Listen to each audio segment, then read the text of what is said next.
Сәлем достар, біз бүгін өте дәмді және сәнді көрінетін муравейник әзірлейміз. Бізге қажетті заттар: ерітілген 200 грамдық майымыз, сары майымыз.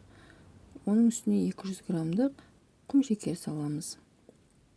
Екеуін жақсылап араластырып, үстіне бір жұмыртқа қосамыз.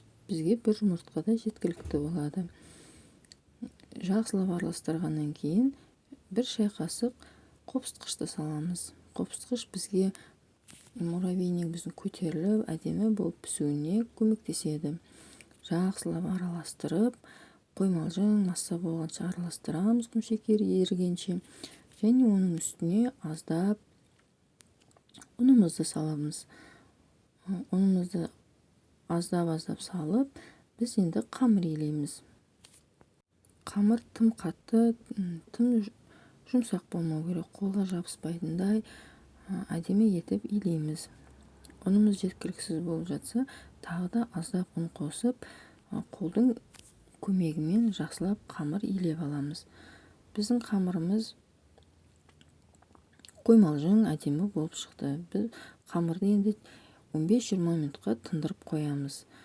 15-20 минуттан кейін тынған қамырымызды осындай кішкене шариктерге бөліп, әрқайсысын өстіп домалақтап қоямыз. Себебі бұл бізге күштен өткізгенге ыңғайлы болу үшін әзірленіп жатыр.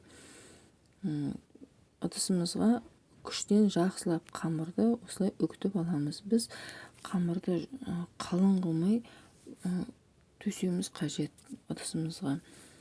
Міне осындай әдемілеп бір тегіс етіп қамырымыздың барлығын күштен өткізіп аламыз.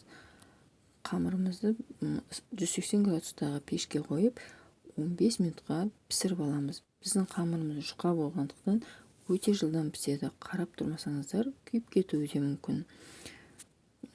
Массам піскен муравейнигімізді осылай түсіріп алып, қолдың көмегімен барлығын үгітіп шығамыз. Болмаса оқтаумен де үгітіп шығуға болады. Барлығын осылай бір тегіс етіп үгітіп алғаннан кейін 100 грамм, 200 граммдай бізге сгущенка қажет болады. Сгущенкамызды құйып, жақсылап араластырамыз. Барлық жеріне тию қажет сгущенкамыз, өйткені біз қазір әдемілеп формалар жасаймыз. Жақсылап араластырғаннан кейін тарелкаға осылай мен муравейникті 2 бөлікке бөліп жасаймын. Бір бөлігін тарелкаға салып аламын. Бұл тарелкаға салынған муравейникті шетін барлығын жақсылап вилканың көмегімен нығыздап шығамыз. Бұл бізге сәндік үшін жасалынып жатыр. Және де мен екінші бөлігін алып қалдым, жарты бөлігін кішкене стакандарға салып, осылай әдемілеп форма жасаймын. Өздеріңіздің қалауларыңызға қарай сәндесеңіздер болады. Мен үлкен төмпешіктегі муравейникке сахарный пудра себемін аздап, ал екінші майда бөліктерге мак сеуіп шығамын. Астарыңыз дәмді болсын.